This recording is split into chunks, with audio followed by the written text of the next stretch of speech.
ಅಂತೆ ಅದನ್ನೇ ಡಿಮಾಂಡ್ ಮಾಡ್ತಾ ಇದ್ದಾರೆ. ಆದರೆ ಶಾಮೂರವರ ಸಂತತಿ ಮಲ್ಲಿಕಾರ್ಜುನ ಅವರು ಇಲ್ಲ ನಮ್ಮ ಮಗ ಸಮರ್ಥಕ ಆಗಬೇಕು ಅಂತ ನಮ್ಮ ಕುಟುಂಬದಾಗ ಆಗಬೇಕು, ಅವ್ರಿಗೆ ಕೊಡ್ರಿ ಯಾರು ಕೊಡ್ರಿ ನಮ್ಮ ಕುಟುಂಬದಲ್ಲಿ ಇರಬೇಕು ಅಂತೇಳಿ ಅವರು ಮಿನಿಸ್ಟರ್ ಇದ್ದಾರೆ ಇವತ್ತು ಮಲ್ಲಿಕಾರ್ಜುನ ಅವ್ರು ಬಯಸ್ತಾ ಇದ್ದಾರೆ.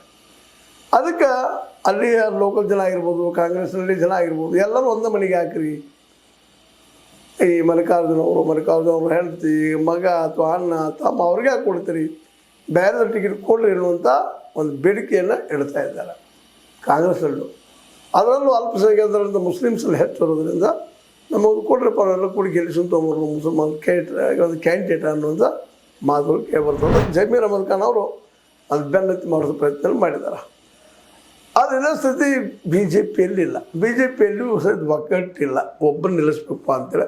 ಯಾಕಂದರೆ ಅಲ್ಲೂ ಎರಡಿದ್ದಾರೆ, ಒಂದು ಸಿದ್ದೇಶ್ವರಪ್ಪನ ಅಂದ, ಇನ್ನೊಂದು ಕಡೆ ಯಡಿಯೂರಪ್ಪನವ್ರ ಶಿಷ್ಯ, ನಿಮಗೆ ಗೊತ್ತದೆ ಹೇಳುವಂಥ ಅವಶ್ಯಕತೆ ಇಲ್ಲ.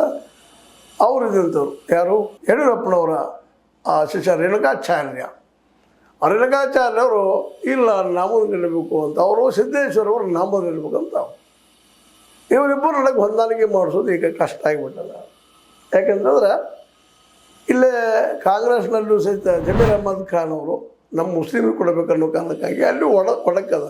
ಇದು ಲಾಭ ಮಾಡ್ಕೊಳ್ಳೋ ಸಲುವಾಗಿ ಸಿದ್ದೇಶ್ವರ ಅವರನ್ನು ಮತ್ತು ಅದೇ ಕಾಲಕ್ಕೆ ನಮ್ಮ ರೇಣುಕಾಚಾರ್ಯ ಅವರನ್ನು ಇಬ್ಬರಿಗೂ ಬೇಕಂತ ಒಬ್ಬ ಕ್ಯಾಂಡಿಡೇಟ್ ಕೊಡೋದಿಲ್ಲ, ಇಬ್ಬರಿಗೂ ಬೇಡ ಅಂತ ಒಬ್ಬರು OBC ಕ್ಯಾಂಡಿಡೇಟ್ ಕೊಡಬೇಕು ಅನ್ನುವಂಥ ಮಾತನ್ನು ಒಂದು ಕೋರ್ ಕಮಿಟಿ ಮೀಟಿಂಗ್ದಲ್ಲಿ ಸದಾನಂದ ಗೌಡರು ಹೇಳ್ಯಾರ ಸುದ್ದಿಗಳು ಬರ್ತಾ ಇದ್ದಾವೆ.